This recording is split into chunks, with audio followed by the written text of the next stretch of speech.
was a moment, back during that unforgettable Knicks playoff run, when the entire basketball world stopped to admire a single pair of sneakers.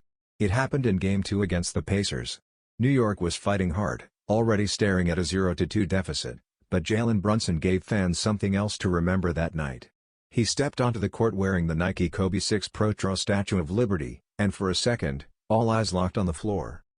People still recall how the mint green upper glowed under the arena lights, mirroring the oxidized copper of the real Statue of Liberty. The metallic bronze heel clip, the copper-textured swoosh, and the sharp Kobe branding made the shoe feel like it carried the city's history with every step. At that time, Brunson was rising as the face of the Knicks and a key figure in Nike's PE lineup. And the best part? That once exclusive PE didn't stay hidden. Nike later confirmed its holiday 2025 release, instantly making it one of the year's most anticipated drops.